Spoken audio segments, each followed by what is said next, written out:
Welcome to the Sunday morning service of the Unitarian Universalist Fellowship of San Miguel de Allende. We are glad to be together today on Zoom and in person. All are welcome here, regardless of where we are from, our religious background or lack thereof, or who we love. I'm Nora Cohen. You know me as the cookie lady. I'm half of a cookie couple now, and I will be the service leader today. We're delighted to welcome back our Minister Tom Rosiello.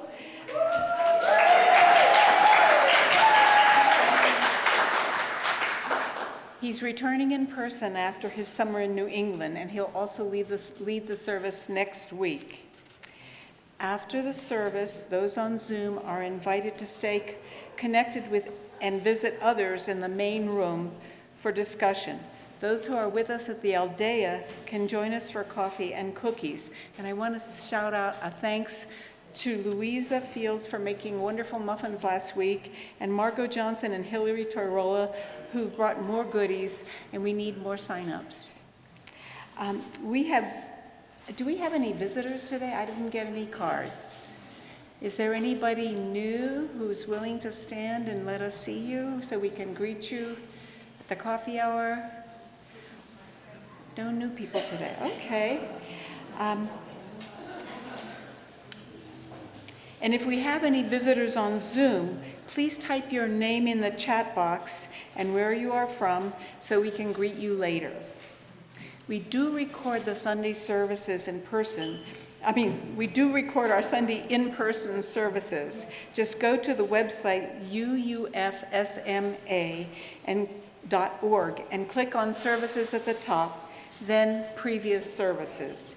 And while on the website, please check out various events sponsored by the fellowship and information on how to become a member. We're going to light our chalice now. Good morning, and it's really wonderful to be back with you in San Miguel, gathered here with you again in person. And also to again be with so many of you on Zoom. You know, I like to think of us in a huge room, the walls of which extend thousands of miles by way of the reach of Zoom. As the psalmist wrote, how good it is, how rare, how wonderful, this coming together in true community.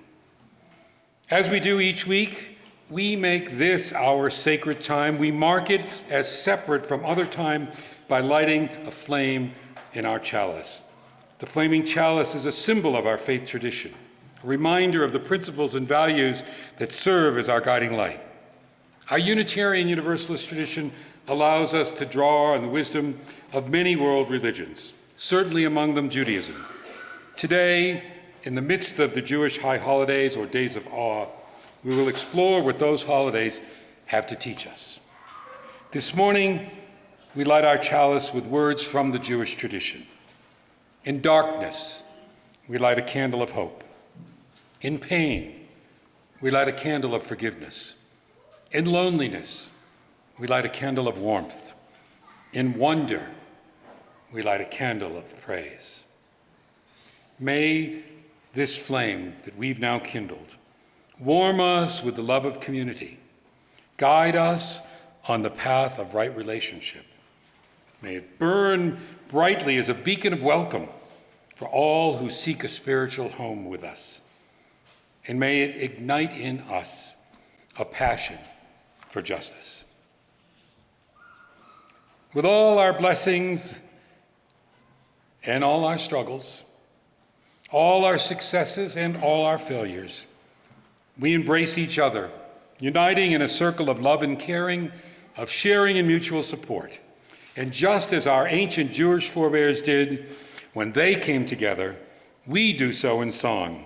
So I invite you to rise as you're able in body or spirit and join in singing hymn number 360. And please remain standing for the covenant and affirmation. The words will also appear on your screen.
to join in reciting the fellowship's unique covenant, first in English and then with Cathy leading us in the Spanish.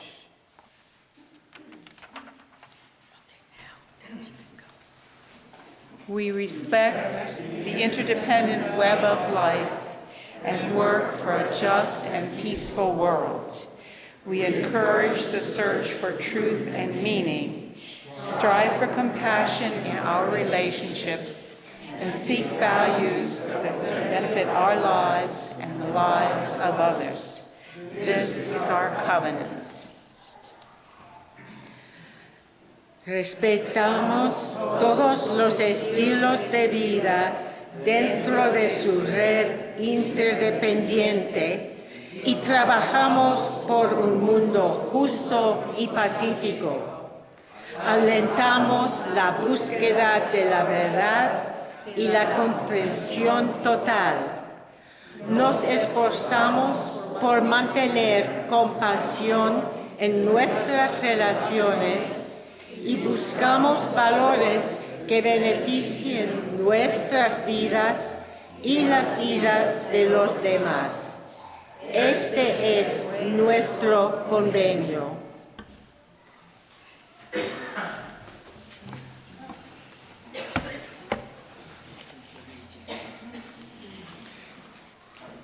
Each week in our service, we share significant joys, sorrows, and concerns with each other. As we do, we light a candle, each one to symbolize that person or that concern, that joy or that sorrow is held in all of our hearts this morning. In the Talmud, it is written that when we share a joy, the happiness is doubled. And when we share a sorrow, the pain is cut in half. And so we hope it is in our community. Our first candle of joy is shared by Jürgen Ahlers, and I'll read you his words. It's with immense joy to be back in San Miguel in my beautiful hillside home, and of course joining in worship with my beloved UU Fellowship this morning. I'm seeing daily recovery improvements from my hip replacement surgery. My sincerest thanks to the many members of the Fellowship for their encouraging messages and wishes for a speedy recovery.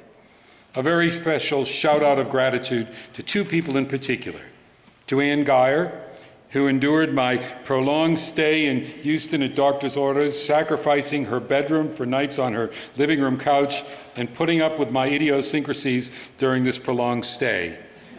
And last but not least, to my partner, Baldemar, for the encouragement to come straight home where he's providing amazing care for every possible need I may have when he's off work at his hotel. In a word, it's just super to be back. Our next joy is actually one that many of you have expressed. It's gratitude to be in this Mexican community and for them sharing their Independence Day celebration with all of us, even if the fireworks do wake us up. Another great joy is to have Donna Sherbrooks not only back in San Miguel, but here this morning.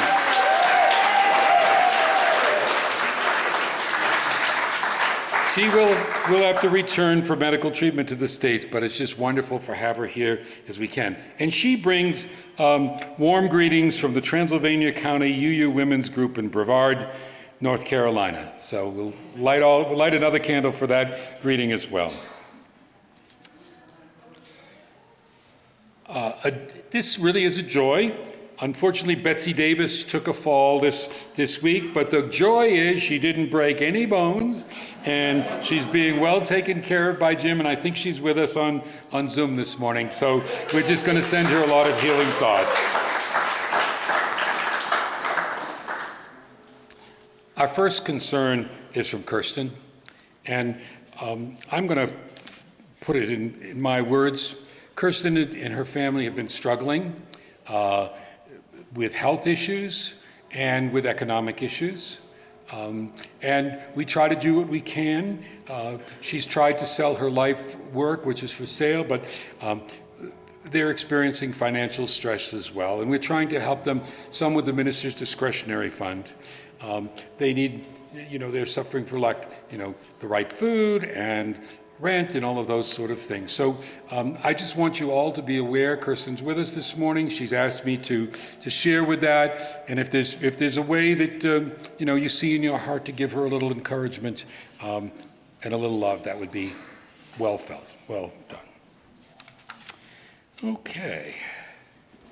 A profound concern, which is a composite one from many of you, for the many thousands of lives and livelihoods lost due to the natural disasters just in the recent past, many caused by the warming of the planet, massive flooding in Pakistan, rampant wildfires in Maui, the earthquake in Morocco, and just days ago, the colossal flooding in Libya. We pray that this year's gathering of world leaders at the United Nations will heed the urgent call to establish policies in their respective countries to drastically curb the use of fossil fuels and invest in a green future. Do we have any from Zoom, Paula?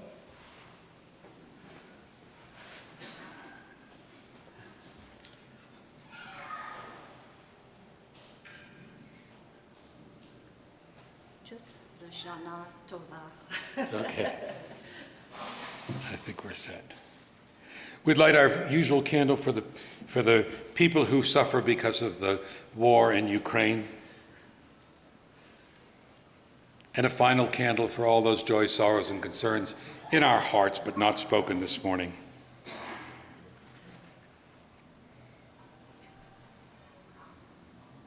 We hold them all, spoken, unspoken, in our hearts. We share in the many joys, and we resolve to comfort, support, and assist those experiencing difficult times, and we honestly commit to courageously face our own challenges. This morning, we will again invite people who wish to come forward to light a candle in silence. I'm going to ask Nora to light first and light a few of those candles for the people on Zoom who can't light them in person. It might be, again, for a personal unspoken joy or concern, a private prayer from deep within your heart, or perhaps this week, when we find ourselves in the midst of the high holy days, we might add another dimension to this candle lighting. You know, the service for the eve of Yom Kippur opens with the singing of the Kol Nidre. It's a sung declaration about letting go of promises we make but cannot keep. It's about forgiveness and being forgiven, about letting go of what weighs heavily on us so that we can start the new year in a good place. The Kol Nidre is thought to be an Ashkenazi melody, but legend has it the melody goes back to the time of Moses. It's full of mystery and tradition. It has a sense of repentance as well as comfort and release. It opens with what is often called a soul breath, a long sighing tone, falling to a lower note, and then rising before the beautiful melody draws you in. There's a similarity to this music that goes well beyond the walls of any Jewish temple. It has much in common with one of the Gregorian chant modes, and the opening of it is almost exactly quoted by Beethoven in one of his string quartets, the C-sharp minor one. What I'm saying is that there is a universal spiritual quality to this music. Malcolm will now play a beautiful arrangement of the Kol Nidre by Max Bruch. And as you come forward, as you light a candle if you choose, or as you sit silently in meditation or reflection or at home, this music will invite you to a deep place of listening, not only to the music, but to yourself, to a place of spiritual engagement, a time when you might think about what and who you need to forgive, about what you need, where you need forgiveness from others, and even where you need to forgive yourself. As we look inward, we think about where we've missed the mark, where we need to make things right within ourselves, with another person, or within our community. So today, light these candles to help us see the way we need to go, to show us the path to being in right relationship. And now, with the music, take that soul breath and let the music carry you to your better self.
Listening to that, I think of the quote from Victor Hugo, which goes something like, music has the power to express things that words cannot, and upon which it's impossible to be silent.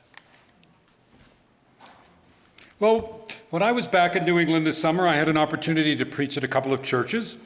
And as I often do, I brought a social justice message from San Miguel and raised some funds for one of our NGOs that we support. This summer, it was Libros para Todos. I also led worship at a couple of Sundays at a more traditional church whose service always includes something from the Bible. And I found it a wonderful spiritual practice to preach on one of those great texts, and it reminded me how powerful a good story is in focusing us on a message that can help us to lead a better life. In my time of study this summer, it was wonderful to live into some of those ancient stories, reflect upon them, and share them and mine them for what they have to teach us now. So this morning I want to tell you the story that is told in every Yom Kippur service, the story of Jonah and the Ninevites. And I'll tell you it is the way Scripture probably was intended to be, not in its poetic long form. So, once upon a time, there was a farmer who lived in the northern kingdom of Israel, and his name was Jonah. And one day, when he was just resting, he heard the voice of God speak to him. Jonah, get up and go to the great Assyrian city of Nineveh. The people there have become very wicked. You tell them they have 40 days to change their ways, or I will destroy them. Well, Jonah thought this was crazy. Those people were not going to listen to him, and besides, they were the enemy. He'd like to see them destroyed, not forgiven. He decided he was not going to do this, and instead he was going to run away to some far-off place where God couldn't find him. Jonah went to the harbor. There he found a ship ready to sailed to the far-off city of Tarshish. He thought that was far enough, so he got on board, and once on board, the ship, and it got out to sea, a terrible storm with huge waves came up, tore the sails, cracked the mast, and the boat was in danger of sinking. The crew was all very scared. They'd never seen a storm this bad. They threw cargo overboard to make the ship lighter, but things continued to get worse. The captain and crew decided that it was the act of an angry God, a God angry with Jonah, that Jonah had brought this upon them. And Jonah felt they were right. The crew cast Jonah overboard in order to save themselves, and the storm abated. Jonah floated around in the ocean for a while, and before he knew it, the water began to swirl, and he was being drawn towards the mouth of a whale. And the whale swallowed Jonah. Jonah was in the belly of that whale for 3 days and 3 nights. And then, all of a sudden, the whale gave a big heave, and Jonah flew out of his mouth onto the land. Jonah pulled himself together and wondered, well, what should I do now? And then he heard that pesky voice again. Go to Nineveh, Jonah. This time he got the message. He went to Nineveh. There he saw the wickedness, but he did as he was told, and he went to every corner of the city and announced to them that they had 40 days to repent or they'd be destroyed. And amazingly, the people listened and acknowledged the many wrongs that they've committed.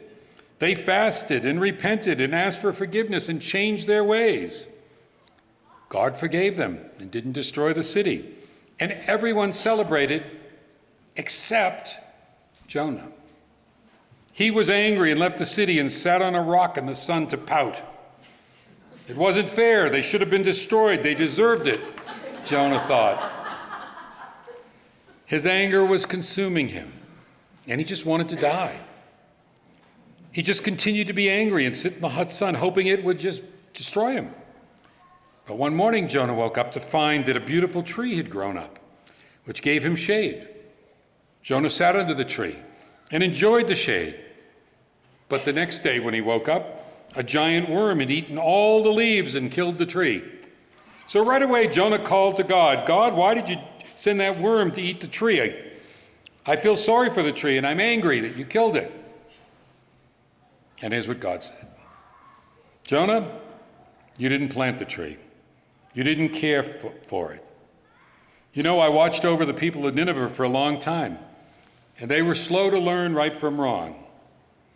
You're concerned about the tree, but you should have had the same love and concern for the people of Nineveh. There comes a time to forgive, and holding on to anger like you're doing will only make you miserable. End of the story. Well, like the Ninevites, but hopefully not as dramatically, we go astray too. We lose track of our best selves. So the invitation of Yom Kippur is an invitation to begin anew, to see where we need to turn in a new direction. It's really an invitation to return to our best selves. So I would invite you to rise, because I think we just need to stand, and join Malcolm and I in singing Return Again. It's from our supplement, so the words will appear on the screen, and Malcolm will play it all through for you once.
It's an old trick, you know, you get them to stand before the sermon so they don't doze off on you, that's all. Particularly helpful with older congregations. Okay. Well, you know, as Unitarian Universalists, we are not bound by any single theological tradition. We have the opportunity to engage with the teachings of many traditions and cultures. I'm not speaking of misappropriating someone else's religion and claiming it as your own, but instead of learning from it and perhaps finding some points of connection that might enrich or deepen your theological thinking, your spiritual practices, even the way you live your life. You know, sometimes we UUs try to reduce our faith to a few principles, devoid of any ancient stories and rituals. And when we do, I think we miss an opportunity to go deeper. I feel very blessed that I've had the opportunity to explore many different traditions. And truly in each of them, I've been drawn to certain stories, practices, observances that have helped me to deepen my own spirituality and to put some meat on the bones of my UU faith. I was not brought up in the Jewish tradition, but I've been drawn to the holidays of Rosh Hashanah and Yom Kippur since my beginning of religious studies a long time ago. What's drawn me to them is manyfold. The richness and beauty of these observances, the blowing of the shofar, the singing or the playing of that beautiful Kol Nidre. But actually, I have very little experience with the traditional worship and liturgy ascribed to these days. Now, certainly the stories shared during the observance of these holidays, like that of Jonah and the Ninevites that I shared with you a bit earlier, as all good stories do, help us to focus on some important teachings. But there's more than ritual, more than beautiful music, and more than stories that have a lesson to teach us. All these things lead us, or invite us, if you will, to something else. It is something very practical, a practice, a spiritual practice. Now, I know many of you have a spiritual practice, and you know that engaging in a practice, a routine discipline, provides a pathway to a spiritual place, a deeper and more honest understanding of yourself, of who you are and how you relate to the world and how you relate to others. I know the Buddhists who meditate and the Muslims who stop 5 times a day to face Mecca and pray, and Christians who have a daily discipline of prayer. I know that they all understand that practice is really what is at the core of religion. There's certainly some very specific practices associated with the high holidays. And if you're from the Jewish tradition, you know that there is tashlik, which is the throwing of breadcrumbs in flowing water, symbolizing the casting off of the wrongs that we've done. And there's teshuvah, a multi-step practice of repentance involving acknowledging the wrongs that we've done, making them right when we can, and committing not to do them again. But if you don't come from the Jewish tradition, perhaps that seems a bit foreign, even a bit archaic. So this morning I want to explore with you what might be some of the ideas and teachings from these 2 great holidays that could resonate with all of us, and how they might shape a practice that allows us to do the spiritual work that can lead us to a better place in our lives. You know, at the heart, the very heart of these 2 holidays is the idea of change, of letting go of things that are not serving us well, even harming us, and even harming those whose lives intersect with ours. Of course, to make change that will be truly transformative in our lives means that we have to honestly, specifically identify where we need to make that change, where we have missed the mark, failed to be our best self. And we do this, at least on the Jewish calendar, in the context where others, maybe even those who have hurt us, might be doing the same practice at the same time. So these holidays also remind us that if those seeking to make things right with us are sincere, we need to meet their efforts with a generosity of spirit. The importance of self-examination and self-honesty and the understanding that to really do this, we cannot just give the idea a passing thought or a quick moment of reflection. That concept is central. To engage in self-examination in a meaningful way takes a discipline. Now, you know, actually the observance of the high holidays in the Jewish tradition is not just for the 10 days between Rosh Hashanah and Yom Kippur. It's for the entire month before the holidays start. You know, the shofar is blown every morning at the morning service, reminding Jews during that whole month that it's time to begin the practice of self-examination so they get ready for the high holy days. The point is, a meaningful practice is critical to applying the teachings of Rosh Hashanah and Yom Kippur to our lives. The holidays are a reminder that at least once a year, we need to reinvest in practice. But what is it that we can learn from those holidays that can be a guide to us in those practices? Well, as most of you know, Rosh Hashanah marks the start of the new year on the Jewish calendar. Every culture and most religions place some significance on the start of a new year. And that may happen at different times, different seasons. And of course, we are used to the calendar that starts the new year on January 1. But for me, having the start of the new year in September really makes a lot more sense. You know, we are used to schools starting at that time of year. And for many of us, this time of year marked the beginning of a church year after people had returned from summer vacations. In most congregations that I know, it's a time when they shifted from informal summer services, if they had services at all during the summer, to regular services with a minister, and music, and religious education. And having served a congregation for many years in New England, where the trees were turning from green to beautiful fall colors at this time on the calendar, I also felt that nature too was telling us that this was a time for us to visit the idea of change, of turning or returning to our best selves. But it's far more than just the timing of the start of the new year that draws me to Rosh Hashanah. It is also how the new year is observed that really speaks to me. I've never been much for the December 31st celebrations with fireworks and excessive drinking, spontaneous attempts to make some sort of put-together resolution, which surely will not be kept and probably will be forgotten by the time the hangover wears off. The celebration of the start of the Jewish New Year is balanced with solemnity.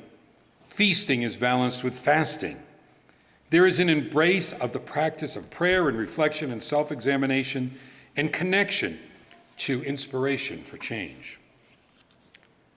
Well, I mentioned to you that I've been exploring some of the ancient stories. The story of Jonah, of course, is the biblical story most associated with Yom Kippur. But you know what the biblical story most associated with Rosh Hashanah is? It's the creation story. The story goes that God created Adam and Eve in the Garden of Eden, and with that was created a relationship.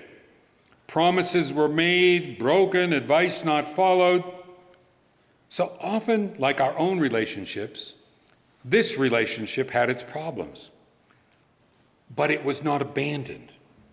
It is said that Rosh Hashanah is the day each year when God reinvests in creation, reinvests in relationships. I love that idea that what this time of year is all about is us reinvesting in creation, us reinvesting in relationships.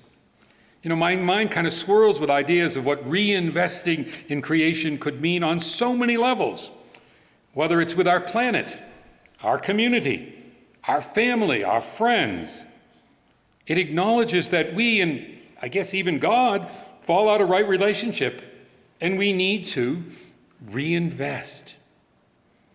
At the heart of both the holidays of Rosh Hashanah and Yom Kippur is a profoundly relational concept.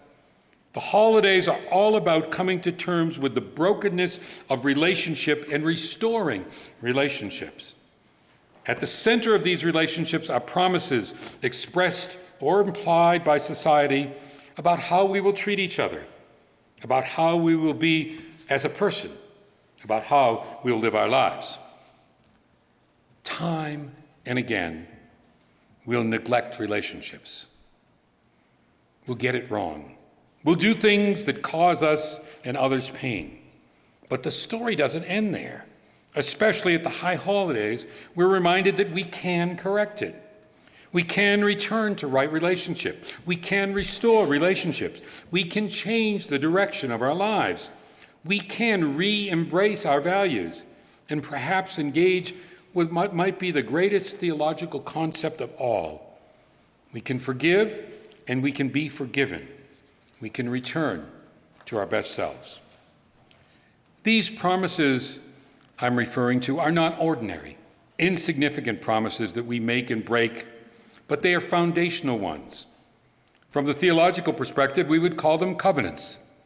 The idea of covenant itself is central to the Jewish faith.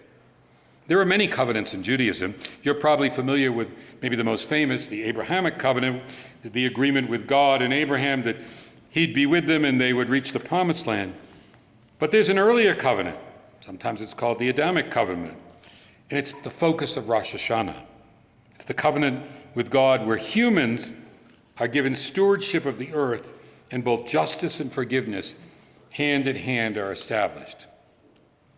Well, covenant is also a central theme to Unitarian Universalist faith.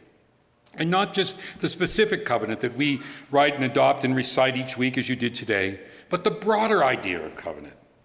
What binds us together in liberal religion is not uniform acceptance of certain beliefs, a creed, but a set of promises we make to each other about how we will be with each other.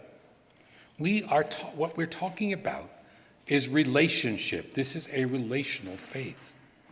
I would suggest to you that each of the high holidays focuses on a different relationship and asks us, are we right with that particular relationship? Are you invested in that relationship, or is that relationship suffering, broken?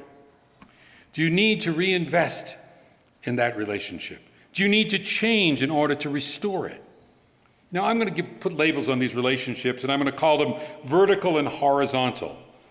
My use of the term vertical applies to Rosh Hashanah in terms of the literal Rosh Hashanah teachings. It's about a relationship with God.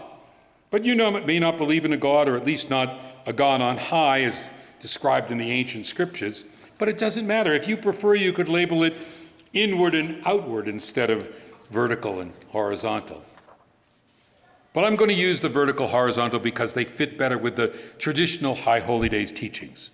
So the vertical relationship is our relationship with God, or with the force of good, the conscience within, and asks, are you right with God? Are you right with yourself? Have you strayed from the values that guide you? Are you in turmoil inside? Have you fallen short? Have you failed to live up to what your values demand? Has your best self, your true self, gotten lost? Are you in touch with who you really are? The love you have to give, the kindness you have to share. Are you judging others rather than looking at yourself?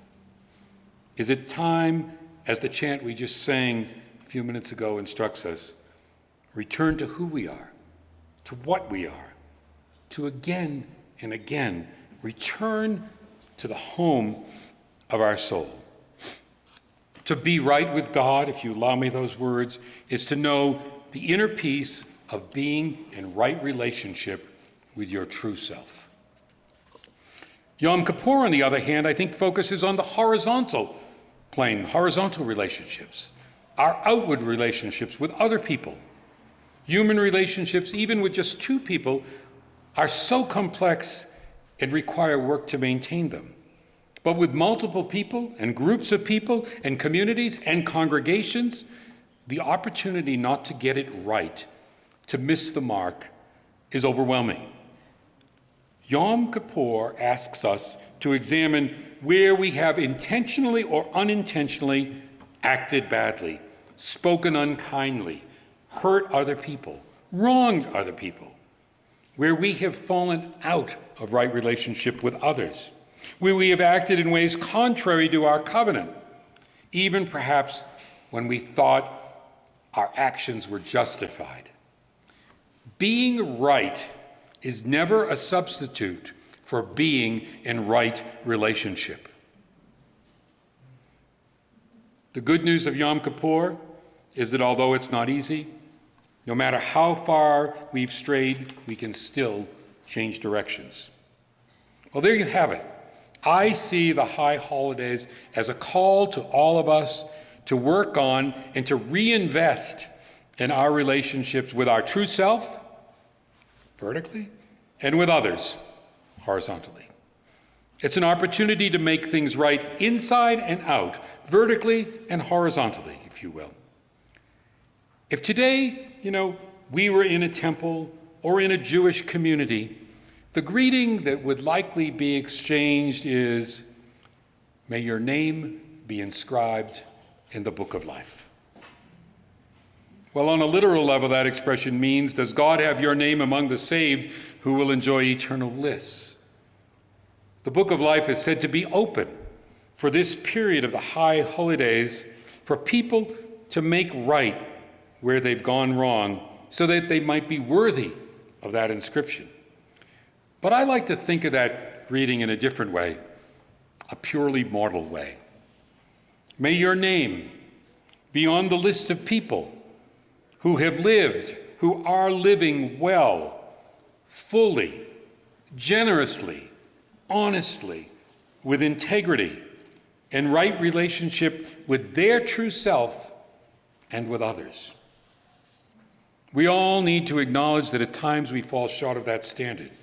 We all drift away from our best selves, but we can return.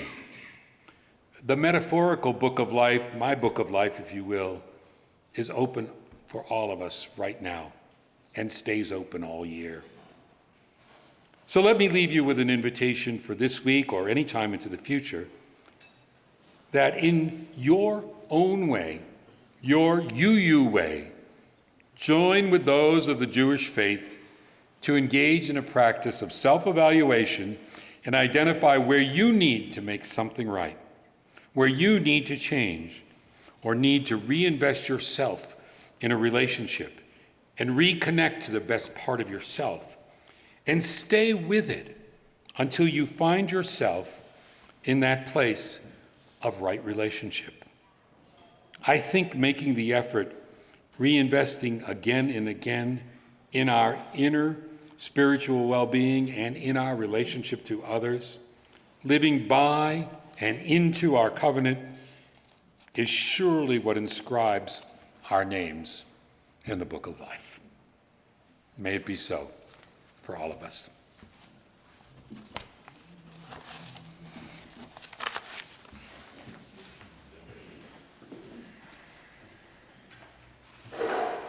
In keeping with the focus today on what we can learn from Rosh Hashanah and Yom Kippur, tzedakah is a key tenet in Judaism. It means righteousness and generosity as a form of social justice, providing for the needy and giving charity. It benefits the giver even more than the receiver. Acts of kindness elevate our character, create feelings of awareness, empathy, and humility.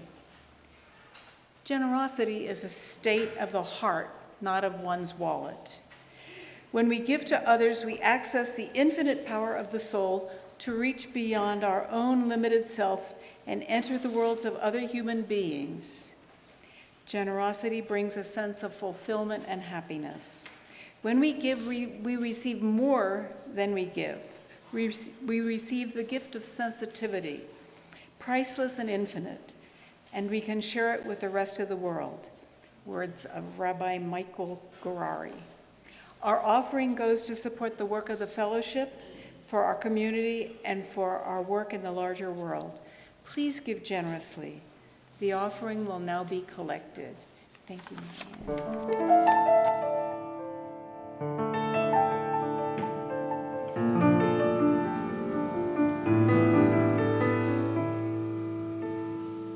Shalom, shalom, you'll find shalom, the nicest greeting you know. Shalom, shalom, you'll find shalom, it's twice as nice as hello. It means a million other things, like peace be yours, welcome home.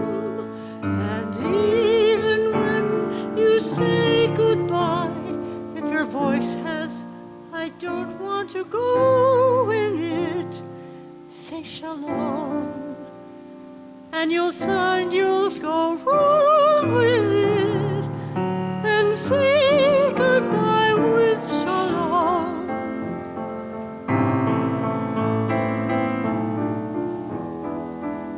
It's a very useful word. It can get you through the day.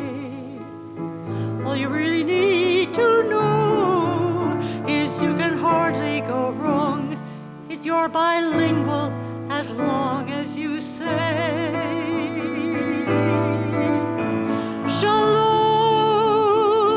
shalom. It's nicest greeting you know.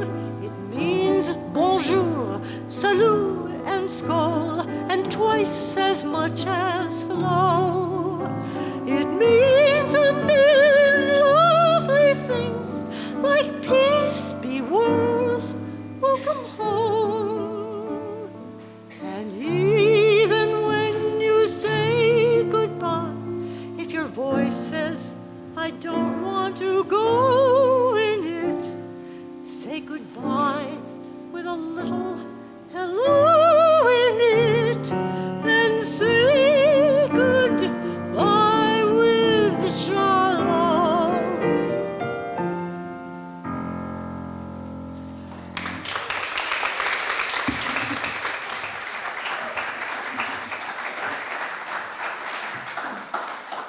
Thank you so much, Marianne, for gracing us with your music. How many of you remember Marianne was a longtime member here, and when I first started coming to the fellowship, she would often be in that position. So raise your hand. Oh, good, great. Well, welcome back. We're so good to have you in San Miguel, and we hope we won't just see you now for a couple of weeks, but we hope it will be often. And thank you, Malcolm, for the profound spirit of these days of awe injected into our service. And thank you, all of you, for joining us for service, and to all those folks on Zoom who've been part of the service of the Halliday. I just realized I never put my stole on this morning. Oh well, it's still legal. We hope you'll join us again next week. And if you're here in San Miguel and able, I actually hope next week particularly you might join us in person. I'll be leading worship again. It's going to have a lot of fun in it. I'll give you a little preview. After the service next week, there's going to be a committee fair where you can circulate and see first who has the best cookies and learn, but more importantly, learn lots about the groups that work so hard to make this fellowship wonderful, and maybe even find a spot where you might be able to help them in some way. We close our service with words from the Gates of Repentance, a prayer book for the days of awe, or the High Holy Days. O source of peace, lead us to peace, a peace profound and true. Lead us to a healing, to a mastery of all that drives us to war within ourselves and with others. May our deeds inscribe us in the book of life, and blessings, righteousness, and peace. O source of peace, bless us with peace. Please join in singing a sung benediction. You can remain in your seats. It's number 400 in the hymnal, Shalom Havarim, and the words will also appear on the screen.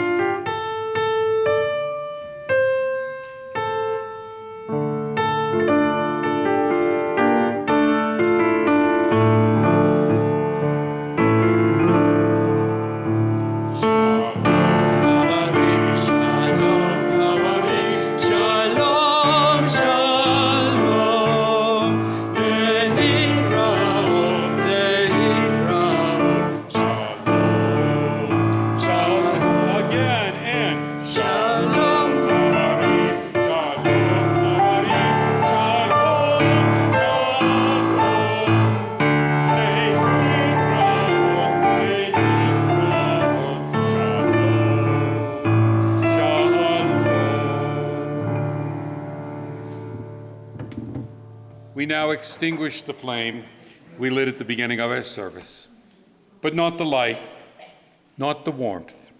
Those we hold in our hearts with gratitude for what we have shared, and as a guide to light our path in the days ahead.